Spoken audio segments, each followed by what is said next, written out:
Hello guys, what's up. I hope you are doing well. तो चलिए शुरू करते हैं आज 7th क्लास की भूगोल की एनसीईआरटी क्लास चैप्टर 5। क्या है? जल। ठीक है, चैप्टर है जल।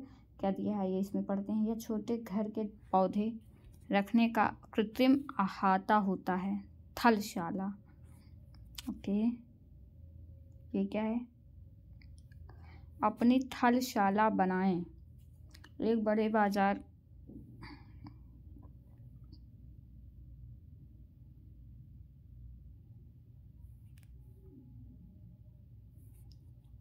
एक थलशाला एक बड़े जार के एक चौथाई भाग में मिट्टी भरकर उसे अच्छी तरह दबा दें। इसके ऊपर ह्यूमस की एक पतली परत लगाएं।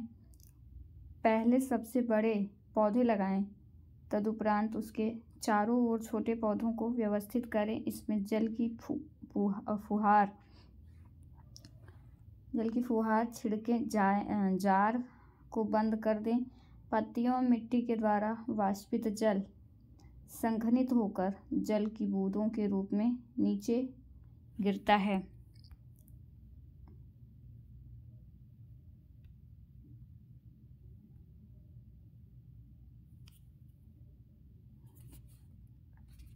जल के बारे में सोचने पर आपके मस्तिष्क में क्या चित्र बनते हैं? आप नदी, जलप्रपात, वर्षा की रिमझिम, अपने नल के जल के बारे में सोचने लगते हैं। बच्चे वर्षा से भरे गड्ढे में कागज़ की नाव तैराकर खुश होते हैं। दोपहर तक गड्ढे में जमा जल गायब हो जाता है। वह जल जहाँ चला जाता है, सूर्य के ताप के कारण जल वाष्पित हो जाता है। ठंडा होने पर जल वाष्प संघनित होकर बादलों का रूप ले लेता है। यहाँ से यह वर्षा हिम अथवा सहिम वृष्टि के रूप में धरती या समुद्र पर नीचे गिरता है।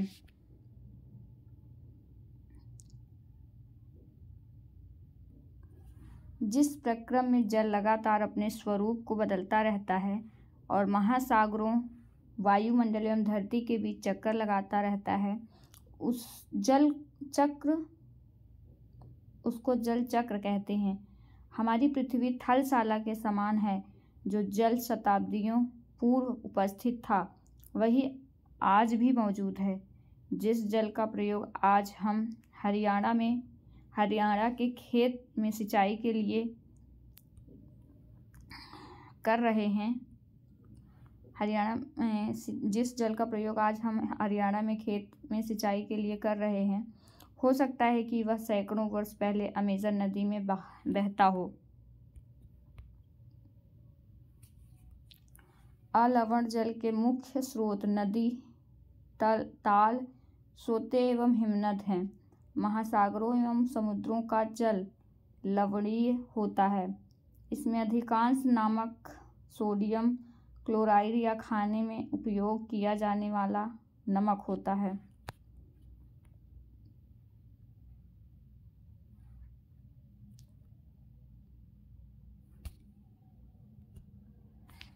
संघनन, वर्षण, वाष्पीकरण।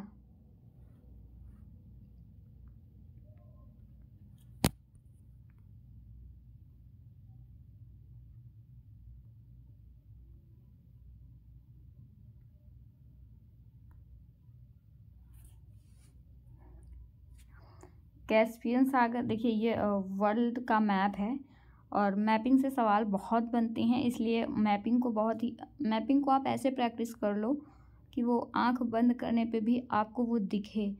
मैं एक वीडियो ले आने वाली हूँ, ज्योग्राफी विद मैप। मैं उसमें प्रैक्टिस करवाने वाली हूँ मैपिंग की, कि आप आंख बंद करके भी उस लोकेशन को देख सको कि हाँ, किस लोकेशन पे है ये वो जगह है। ठीक है, मैप को ऐसे पढ़ना चाहिए विजुअलाइज करके।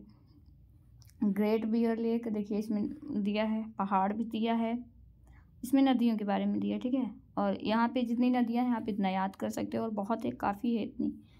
ग्रेट बियर लेक, ये उत्तरी अमेरिका, दक्षिणी अमेरिका, अफ्रीका, एशिया की बड़ी बड़ी नदियां हैं, उसको उन नदियों के बारे में दिया है। ये है Great Bear Lake, Great Slave Lake, Winnipeg झील, सुपीरियर झील, ह्यूरन झील, मिसिसिपी नदी, सॉल्ट लेक सिटी, कैरेबियन सागर, अमेजन नदी, दक्षिणी अमेरिका, ये उत्तरी अमेरिका, ये एशिया, अफ्रीका, ऑस्ट्रेलिया, ठीक है। ये है यूरोप की दनूबी नदी, ये है काला सागर, ये है भूमध्य सागर, नील नदी, नाइजर नदी, विक्टोरिया झील, कॉन्गो नदी, ऑरेंज नदी, ब्रह्मपुत्रा, गंगा नदी, वांगहो, पूर्वी चीन सागर,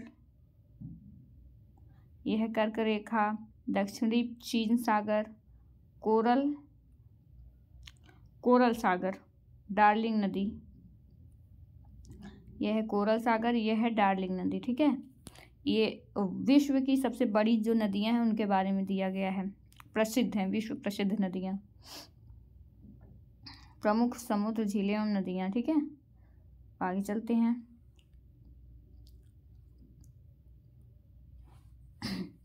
क्या आप जानते हैं लवणता 1000 ग्राम जल में मौजूद नमक की मात्रा होती है। 1000 ग्राम जल में मौजूद नमक की मात्रा होती है लवणता। महासागर की औसत लवणता 35 भाग प्रति 1000 ग्राम है। जल का वितरण, हम सभी जानते हैं कि पृथ्वी की सतह का 3/4 भाग जल से ढका हुआ है। यदि धरती पर थल की अपेक्षा जल अधिक है तो अनेक देशों में जल की कमी का सामना क्यों करना पड़ता है। क्या पृथ्वी पर मौजूद संपूर्ण जल हमारे लिए उपलब्ध है। निम्नलिखित तालिका में जल वितरण का प्रतिशत दिया गया है। महासागर 97%, बर्फ छत्रक 0.2, भूमिगत जल 68, झीलों का अलवण जल, स्थलीय समुद्र एवं नमकीन झीलें, वायुमंडल, नदियाँ। क्या आप जानते हैं इज़राइल के मृत सागर में 340 ग्राम प्रति लीटर लवणता होती है। तैराक इसमें प्लव कर सकते हैं क्योंकि नमक की अधिकता इसे सघन बना देती है। साधारण क्रियाकलाप द्वारा जल के वितरण को प्रदर्शित किया जा सकता है।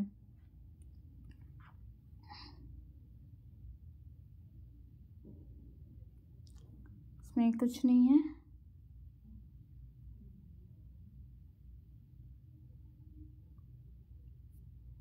क्या दिया हुआ है, 2 चम्मच भौम जल, 9 चम्मच बर्फ छत्रक। पढ़ ही लेते हैं क्या है इसमें ऐसा।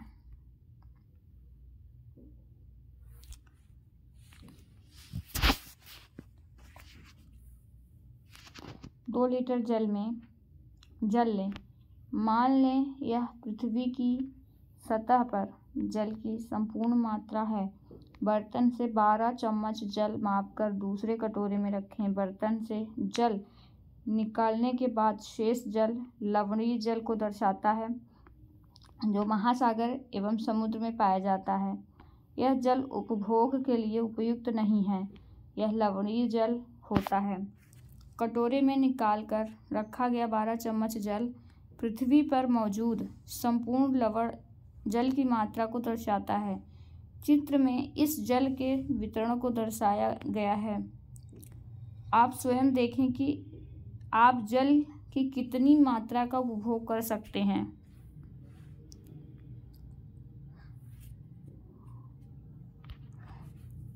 एक बूंद नदियाँ 1.5 चम्मच अलवण जल। आगे बढ़ते हैं, किसी काम का नहीं है। जीवन के लिए जल अत्यधिक आवश्यक है। प्यासे होने पर केवल जल ही हमारी प्यास बुझा सकता है। ऐसे में आपको क्या ऐसा नहीं लगता कि लापरवाही से जल का उपयोग करने पर हम बहुमूल्य संसाधन को बर्बाद करते हैं।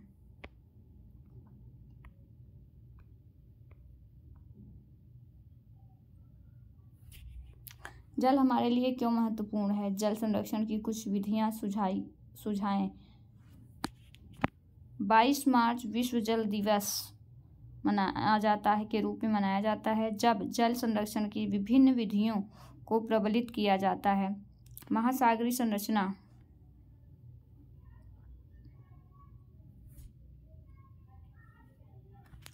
महासागरीय परिसंचरण। समुद्री तट पर नंगे पैर चलने से कुछ जादुई सी अनुभूति होती है। पुलिन पर नम बालू, ठंडी पवन, समुद्री पक्षी, वायु में लवणीय गंध एवं लहरों का संगीत सब कुछ सम्मोहित करने वाला प्रतीत होता है। ताल एवं झील के शांत जल के विपरीत महासागरीय जल हमेशा गतिमान रहता है, यह कभी शांत नहीं रहता है। महासागरों की गतियों को इस प्रकार वर्गीकृत कर सकते हैं जैसे तरंगे, ज्वार भाटा एवं धाराएं।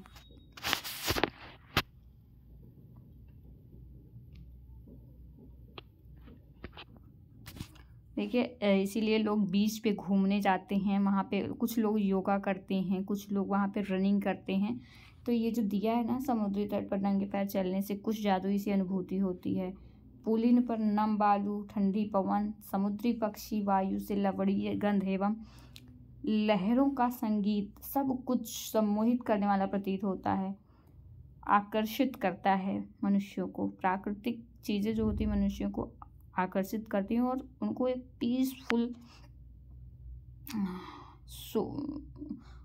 पीस वहाँ पे प्राप्त होता है। मन को एकदम शांति मिलती है वहाँ पे जाके। ताल एवं झील के शांत जल के विपरीत महासागरीय जल हमेशा गतिमान रहता है, यह कभी शांत नहीं रहता। महासागरों की गतियों को इस प्रकार वर्गीकृत कर सकते हैं जैसे तरंगे, ज्वार भाटा एवं धाराएं। प्रशांत महासागर।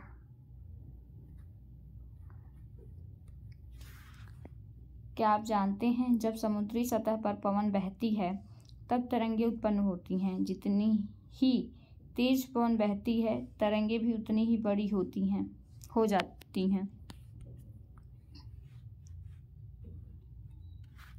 तरंगे। समुद्र तट पर गेंद से खेलते समय जब गेंद जल में गिर जाती है तो क्या होता है? यह दृश्य बहुत ही मनोरंजक होता है कि कैसे तरंगों के साथ गेंद तट पर वापस लौट आती हैं। जब महासागरीय सतह पर जल लगातार उठता और गिरता रहता है तो उन्हें तरंगे कहते हैं।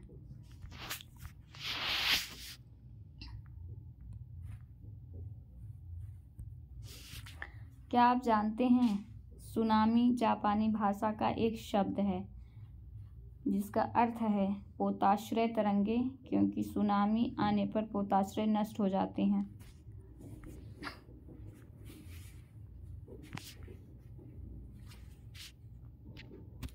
तूफान में तेज वायु चलने पर विशाल तरंगे उत्पन्न होती हैं। इनके कारण अत्यधिक विनाश हो सकता है। भूकंप, ज्वालामुखी उद्गार या जल के नीचे भूस्खलन के कारण महासागरीय जल अत्यधिक विस्थापित होता है।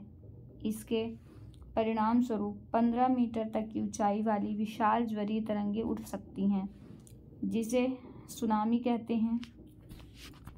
अब तक का सबसे विशाल सुनामी 150 मीटर मापा गया था। ये तरंगे 700 किलोमीटर प्रति घंटे से अधिक की गति से चलती हैं। 2004 के सुनामी में से भारत के तटीय क्षेत्र में अत्यधिक विनाश हुआ था। सुनामी के बाद अंडमान और निकोबार द्वीप समूह में इंदिरा पॉइंट डूब गया। 2004 की सुनामी में इंदिरा पॉइंट डूब गया था। इसमें सुनामी का तांडव दिया है। इसमें क्या दिया है? सुनामी जापानी भाषा का एक शब्द है जिसका अर्थ है पोताश्रय तरंगे, क्योंकि सुनामी आने पर पोताश्रय नष्ट हो जाते हैं।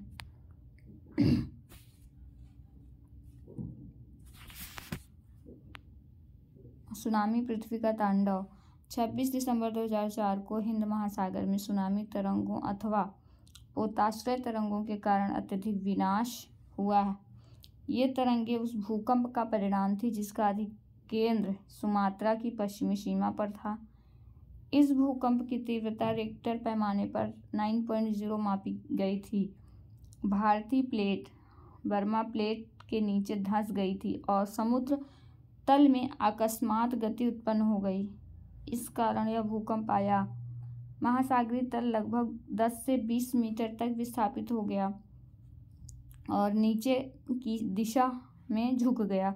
इस विस्थापन के कारण निर्मित अंतराल को भरने के लिए विशाल मात्रा में महासागरीय जल उसी ओर बहने लगा। फलस्वरूप दक्षिणी एवं दक्षिण पूर्वी एशिया के समुद्री तटों से जल हटने लगा। भारतीय प्लेट के बर्मा की प्लेट के नीचे चले जाने पर जल वापस समुद्र तट की ओर लौटा। यह सुनामी लगभग 800 किलोमीटर घंटे की गति से आया, जिसकी तुलना व्यावसायिक वायुयानों की गति से की जा सकती है और इसके परिणाम स्वरूप हिंद महासागर के कुछ द्वीप पूर्णतः डूब गए। भारतीय सीमा का धुर दक्षिणी बिंदु इंदिरा पॉइंट, जो अंडमान निकोबार द्वीप समूह में स्थित, पूरी तरह से डूब गया। जब सुमात्रा में भूकंप के अधिकेंद्र से तरंगे सुमात्रा की तरफ से अंडमान द्वीप समूह एवं श्रीलंका की ओर बढ़ी, तरंगों की लंबाई कम हो गई। जल की गहराई भी कम होने के साथ साथ इनकी गति भी 700 से 900 किलोमीटर घंटे से 70 किलोमीटर घंटे तक कम हो गई। समुद्र तट से सुनामी तरंगे 3 किलोमीटर तक की गहराई तक गईं, जिसके फलस्वरूप 10,000 से भी अधिक लोगों की मृत्यु हो गई और 1 लाख से अधिक घर प्रभावित हुए। भारत में आंध्र प्रदेश के तटीय प्रदेश, तमिलनाडु, केरल, पुडुचेरी तथा अंडमान और निकोबार द्वीप समूह सर्वाधिक प्रभावित हुए। यद्यपि पहले से भूकंप का अनुमान लगाना संभव नहीं है, फिर भी बड़ी सुनामी के संकेत 3 घंटे पहले मिल सकते हैं। प्रशांत महासागर में प्राथमिक चेतावनी की ऐसी प्रणालियां क्रियाशील हैं, लेकिन हिंद महासागर में ये सुविधाएं नहीं हैं। प्रशांत महासागर की तुलना में हिंद महासागर में सुनामी कभी कभी ही आती है, क्योंकि यहाँ भूकंपीय क्रिया बहुत कम होती है। तमिलनाडु के तट पर सुनामी द्वारा विनाश। दिसंबर 2004 में जिस सुनामी ने दक्षिण एवं दक्षिण पूर्वी एशिया के तटों पर तबाही मचाई, वह पिछले कई 100 वर्षों की सर्वाधिक विनाशकारी सुनामी थी।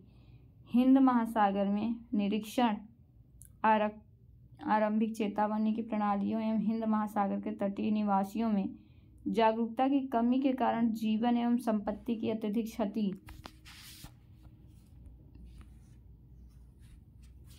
सुनामी आने का प्रथम संकेत यह होता है कि तटीय क्षेत्र से जल में तेजी से कमी आती है और फिर विनाशकारी तरंगें उठने लगती हैं। जब तट पर ऐसा हुआ था तो लोग ऊंचे स्थानों पर न जाकर उस अचंभे को देखने के लिए तट पर एकत्र होने लगे। इसके फलस्वरूप जब सुनामी की विशाल तरंग आई तो बड़ी संख्या में उत्सुक खड़े दर्शकों की मृत्यु हो गई।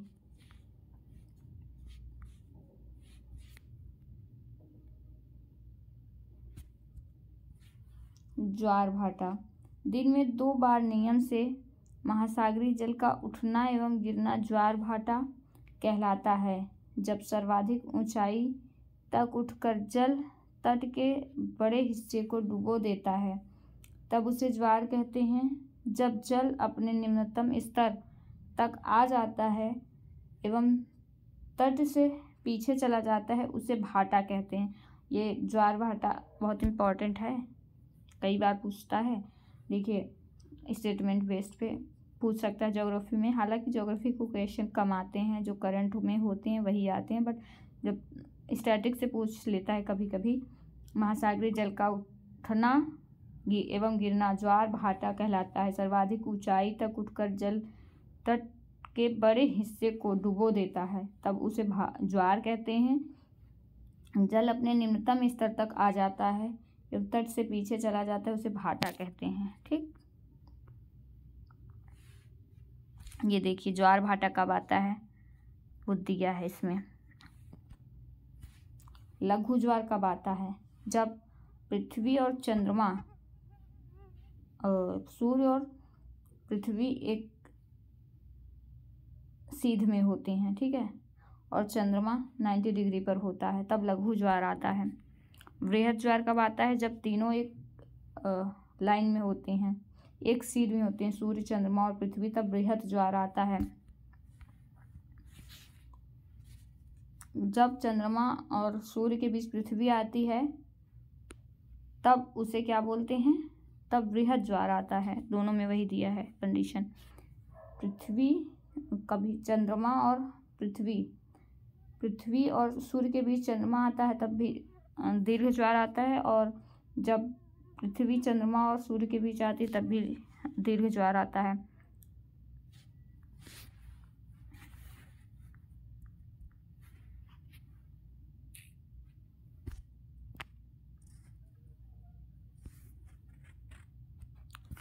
सूर्य एवं चंद्रमा के शक्तिशाली गुरुत्वाकर्षण बल के कारण पृथ्वी की सतह पर ज्वार भाटे आते हैं। जब पृथ्वी का जल चंद्रमा के निकट होता है उस समय चंद्रमा के गुरुत्वाकर्षण बल से जल अभिकर्षित होता है, जिसके कारण उच्च ज्वार आते हैं। पूर्णिमा एवं अमावस्या के दिनों में सूर्य, चंद्रमा एवं पृथ्वी तीनों एक सीध में होते हैं और इस समय सबसे ऊंचे ज्वार उठते हैं। इस ज्वार को वृहद ज्वार कहते हैं। लेकिन जब चांद अपने प्रथम एवं अंतिम चतुर्थांश में होता है तो चांद एवं सूर्य का गुरुत्वाकर्षण बल विपरीत दिशाओं से महासागरीय जल पर पड़ता है। परिणाम स्वरूप निम्न ज्वार भाटा आता है। ऐसे ज्वार जो लघु ज्वार भाटा कहते हैं, उच्च ज्वार नौसंचालन में सहायक होता है। ये जल स्तर को तट की ऊंचाई तक पहुंचाते हैं। ये जहाज को बंदरगाह तक पहुंचाते हैं। ये सहायक होते हैं। उच्च ज्वार मछली पकड़ने में मदद करते हैं। तो ज्वार भाटे आते हैं वो मानव जीवन के लिए भी बहुत अच्छे होते हैं। इसका मतलब उच्च ज्वार मछली पकड़ने में मदद करते हैं। उच्च ज्वार के दौरान अनेक मछलियां तट के निकट आ जाती हैं। इसके फलस्वरूप मछुआरे बिना कठिनाई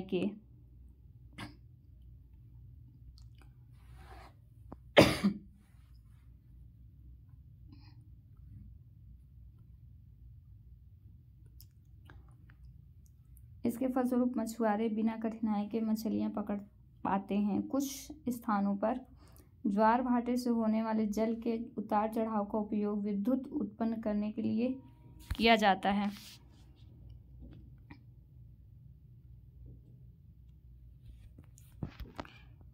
महासागरीय धाराएं निश्चित दिशा में महासागरीय सतह पर नियमित रूप से बहने वाली जल की धाराएं होती हैं। महासागरीय धाराएं गर्म या ठंडी हो सकती हैं। सामान्यतः गर्म महासागरीय धाराएं भूमध्य रेखा के निकट उत्पन्न होती हैं एवं ध्रुवों की ओर प्रवाहित होती हैं। ठंडी धाराएं ध्रुवों या उच्च अक्षांशों से उष्णकटिबंधीय या निम्न अक्षांशों की ओर प्रवाहित होती हैं। लैब्राडोर महासागरीय धाराएं शीत जलधाराएं होती हैं,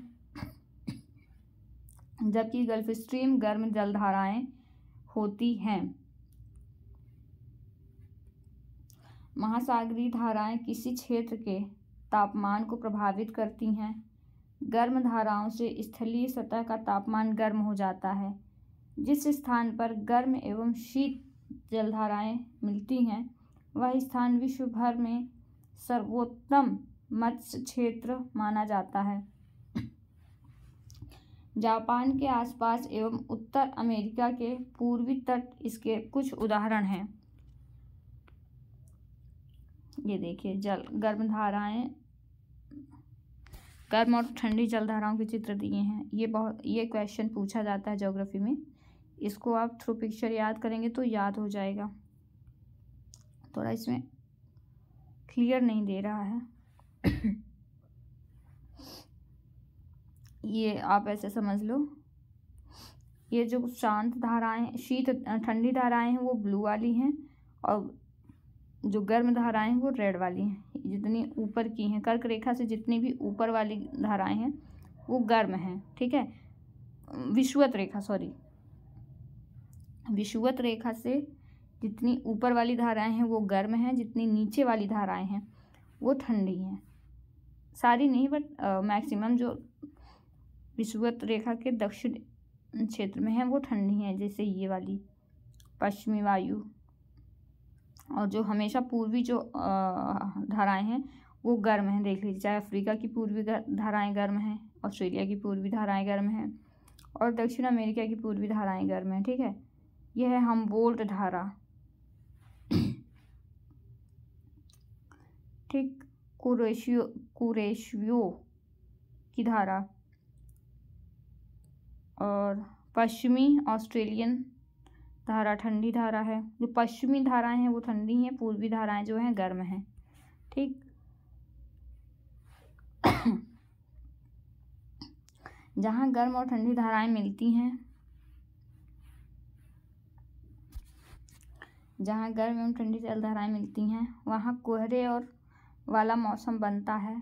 इसके फलस्वरूप नौ संचालन में बाधा उत्पन्न होती है। निम्नलिखित प्रश्नों के उत्तर दीजिए। वर्षण क्या है? जल चक्र क्या है? लहरों की ऊंचाई प्रभावित करने वाले कारक कौन से हैं? महासागरीय जल की गति को प्रभावित करने वाले कारक कौन से हैं? ज्वार भाटा क्या है तथा ये कैसे उत्पन्न होते हैं? महासागरीय धाराएं क्या हैं? ये आप अपने पेपर कॉपी पे लिख सकते हैं इसका आंसर, या फिर आप कमेंट बॉक्स में भी लिख सकते हैं। और ये दिया है कारण बताइए। समुद्री जल नमकीन क्यों होता है? जल की गुणवत्ता का ह्रास हो रहा है। क्या यहाँ पे ऑप्शन नल दिया है? वह प्रक्रम जिसमें जल लगातार अपने स्वरूप को बदलता रहता है। महासागर वायुमंडल एवं स्थल के बीच चक्कर लगाता है, क्या कहलाता है? जल चक्र। सामान्यतः गर्म महासागरीय धाराएं उत्पन्न होती हैं भूमध्य रेखा के निकट, दोनों में से कोई नहीं, ध्रुवों के निकट, भूमध्य रेखा के निकट। दिन में 2 बार नियम से महासागरीय जल का उठना एवं गिरना कहलाता है ज्वार और भाटा, ठीक है। ये देखिए क्या है? कैस्पियन सागर, ज्वार भाटा, सुनामी, महासागरीय धाराएं।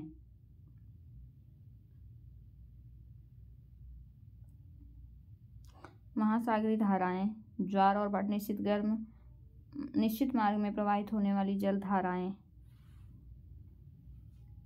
जल चक्र,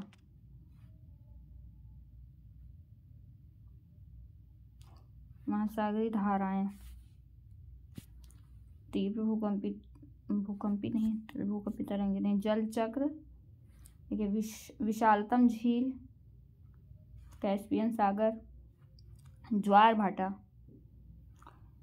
ये सब मिल रहा है। सुनामी, तीव्र भूकंपी तरंगे, महासागरीय धाराएं, निश्चित मार्ग में प्रवाहित होने वाली धाराएं, या जल चक्र नहीं है, ये सब है, ठीक है दोस्तों। तो चैप्टर यहाँ पे ख़त्म हो रहा है। तो प्लीज़ लाइक करिएगा, सब्सक्राइब करिएगा और चैनल को शेयर करिएगा प्लीज़, ताकि मैं वीडियो बनाने के लिए ऑल NCERTs कवर कर सकूँ और थोड़ा इनकरेज हो जाऊँ, मोटिवेट हो जाऊँ। थोड़ा आप लोग लाइक करिए, सब्सक्राइब करिए चैनल को और आगे बढ़ाइए, प्यार दीजिए चैनल को।